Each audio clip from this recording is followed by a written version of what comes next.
Welcome back to Be Informed, Experience the New. Not just the new, the Newnez. It's my show that you're on. With Mayor Stewart's show. Thank you very much, I'm just trying to say. So it's time to address the bigger elephant in the room. The bigger elephant. And I'm over here dressed warm because sometimes when it snows, I have to stay... I got to go outside. Let's just say I have to go outside and I have to shovel myself. God forbid if Stevie has to go and shovel himself out because there's no plow trucks doing it. Like, what is going on? I know some people feel like that, and it all depends on how many people that we have working. So, listen, we can't be on every street at every moment in time, but we have over 23 different trucks that plow 17 different routes around the city. So think about that. 23 trucks, 17 routes. Right. So we can't be everywhere at the same time, but our guys work really, really hard. And I know there was some drama with the last storm where people felt like they didn't really do a good job. And you know what? We admitted it and came forward and said we could do better. So I got everybody together and we talked about how we can improve our communication, Now, you know, my mother lives in this city, my aunts, my whole family. Like, I want to make sure that they're getting... they're getting to their jobs. And a lot of it comes down to communication amongst our drivers. And, we are working on it and always working on better customer service. There were some things that went wrong, and we admitted that.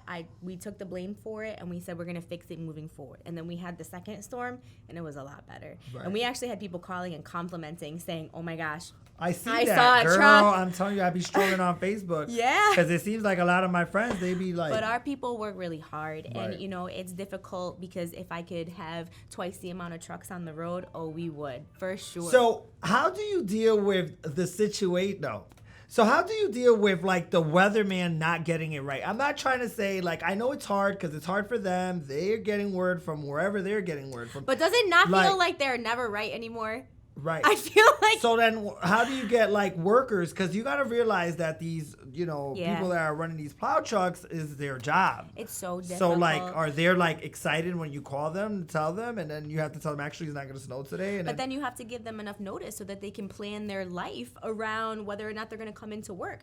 I mean, it's really tough to call somebody, 20 minutes before you want them to come in. Right. You're trying to give them hours notice. Right. So we're looking at forecasts on other forecasts. Right. We pay for a weather service. Right. We're watching that with the local news forecast and trying to make a best decision on when to bring people in. And so we try to give them a couple hours notice, but sometimes it doesn't happen like that because storms come and go quickly. So it's really difficult. If we could, if I had a line. I would be so upset if I was like, if I worked for, like, because it's like they're like, okay, it's coming, and then it don't come. And I think that can be the problem. It's difficult. It is because how do you guys get consistent workers? Well, then you have to consistent workers, but then you have to be mindful of their contracts, and they can only work so many hours at a time before they get too tired, and it's not safe to have them in a truck driving around. And we only have about 30 people to pick from. We don't have hundreds of employees. I think a lot of people think that the city has hundreds of plow truck drivers that we can pick from. We really only have about 30. Wow. Listen, feel free to comment, subscribe, like, whatever. Just comment because I need to know. Like, I'm the voice of the streets. I mean, a lot of people can't handle my mouth, but I will ask the questions. Like I feel like, a lot of people need to get to work. A lot of people need to get to their babysitters. But we need people to help out too, like homeowners in front of your house, to get your sidewalks cleared out and your driveways clean. When you go shovel your driveway, if you throw snow back in the street, it's gonna stay there. Right. So don't think that there's a magic plow truck that just comes by and we'll get rid of it. It might stay there, and then it could cause somebody to get in an accident. Why do people say that New Britain has the worst streets when it's people always say that? But listen, people will say that about whatever town it is that they're in. New Britain has 3, if not 4 times the amount of local streets that all of our surrounding towns do. So if you drive to Plainville, they have like 50 streets in Plainville. They don't have 200 plus like what the city of New Britain has. Or maybe someone owns a plow truck in those cities as well. And they got the hookup, right? In those areas. You gotta be, and you have to have a little bit of patience too. Like, our guys will get to you. But if you are seriously concerned that nobody's coming to your house and you think that the truck might have forgotten about about you, you got to call us and let us know. You can call the Public Works Department. You can call the non-emergency line at the police department too. We have a non-emergency line. Don't call 911. Call 826-3000. 826-3000 to report cars that are parked on the side of the road, any issues that you see that are not necessarily an emergency. Wow, I didn't even know there was a non-emergency line. Yeah. I'm really being informed right now. And like, is it, okay, so when I was growing up, I would make so much money shoveling. Like, do you see that a lot in the city of New Britain? Do like kids nowadays get off their tablets and stuff and go and? I don't think as much as it was when we were little. Right, because we were trying to make that money. Yes. That's money. We were trying to make that money, like however we could get it. $10 for a driveway. Okay, thank you. Right. I see kids here and there. Like I think I saw a couple of kids walking down. It was Vance Street with their shovels over their backs. Awesome. And like I'm looking at them like, come do my driveway, please. Right.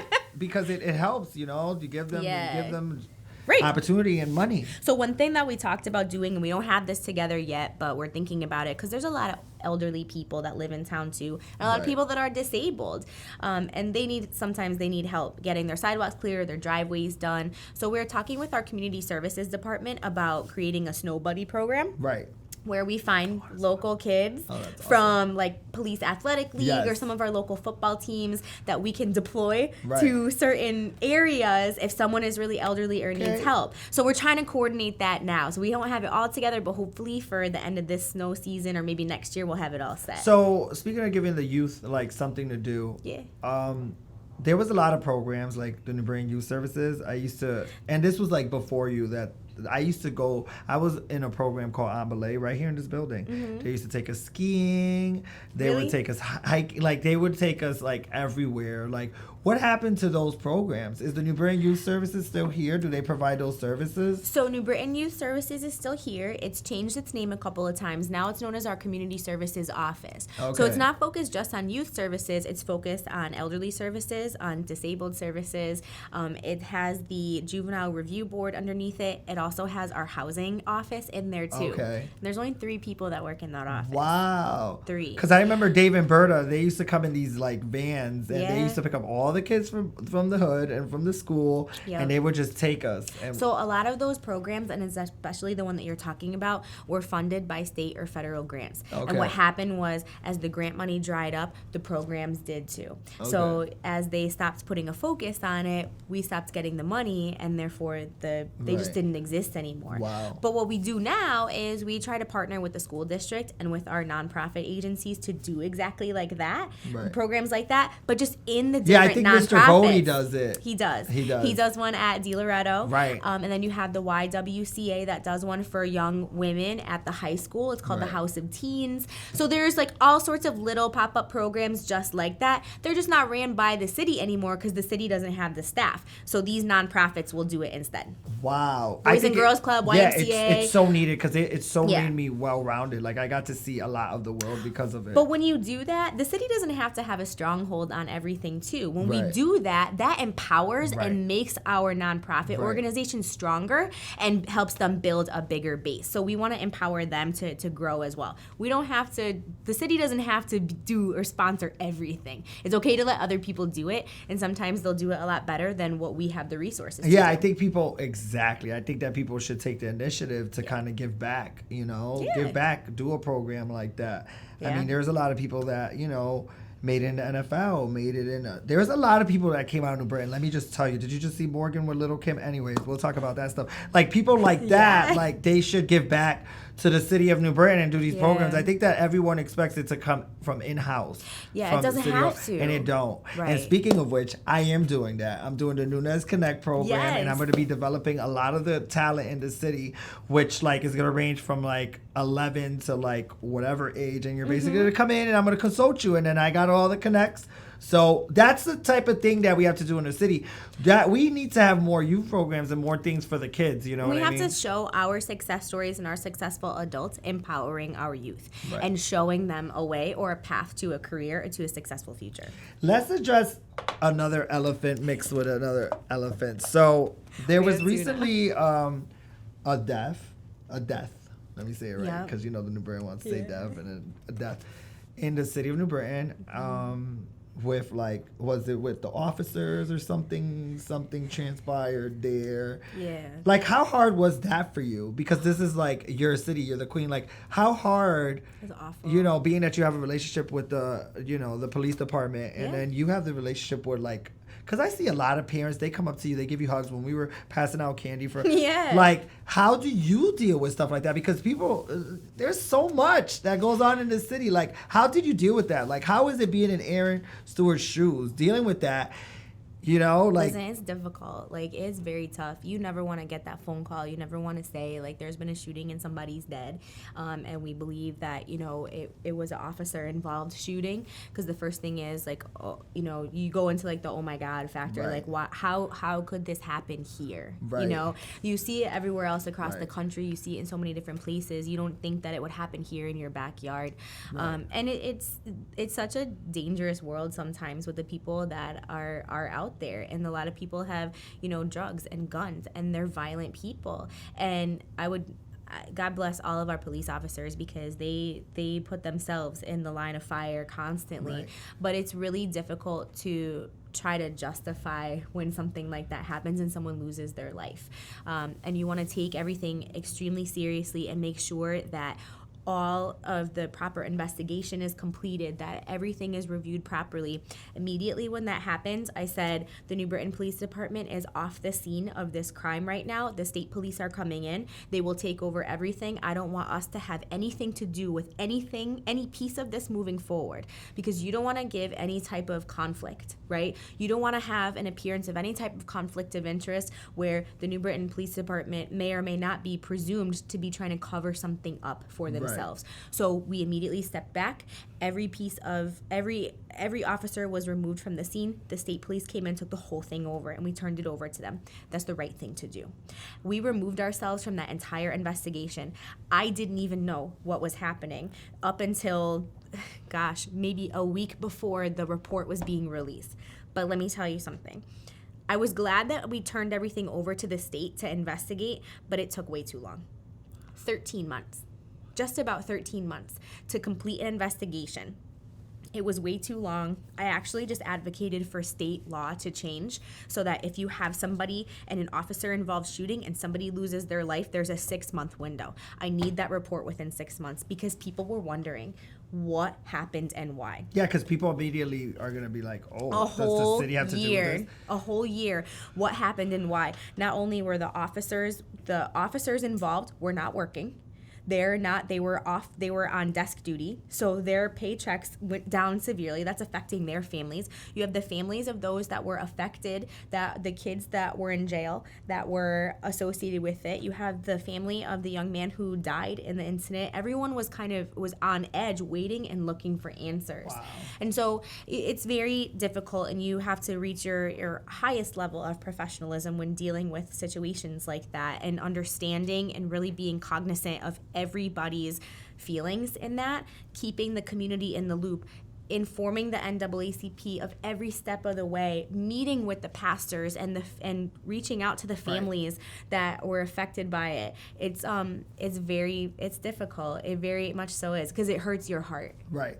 And you have to put that aside. Being a leader in the city, I mean. Yeah, you have to put that aside and just do the job. And some people, it's very difficult for some to do that. It is hard. And, you know, even with, like, the church, I was, like, you know, Bishop Brown and under Pastor Brown, I used to help a lot in the community, and we used to deal with stuff like that. Like, the purpose thing that the church did, like, that was amazing for the city. Like, so since then, let's revisit that. Since then, has there been less crime, like less death in the city of New Britain? I don't necessarily people are always unfortunately dying, whether it's from a drug overdose or from some type of criminal activity. Right. It's nothing, we try our hardest to prevent it, but knuckleheads will be knuckleheads, right? Time to be informed. And, you know, it's what we make sure that our job is that we're responding and that our medics are responding to be able to administer services to people that need it in a timely manner, and that the police department is making sure to thoroughly investigate these crimes when they do happen. I will say, over the last couple of years, our crime numbers have gone down. Wow, we went a couple years without having any murders in town, and that's something to really be proud of. Yeah, because I remember graduating, and it was always every summer, one person would pass.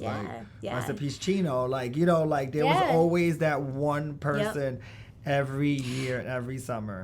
But we went for a long time without having any really big issues, and we're trying not to have them surface again. But a lot of that comes from community policing too, with our people policing ourselves and taking control and reporting activity when neighborhood watch. No. Yeah, it's true. I remember that back in the days. In the hood is a little different. Like, you get the old abuela with the coffee, and she's sitting in the window looking outside. She's letting she's gonna be informative. And then she picks up the phone and she calls the non-emergency line at the police department and says, "Aquí está. I see him. He's on the corner." Really?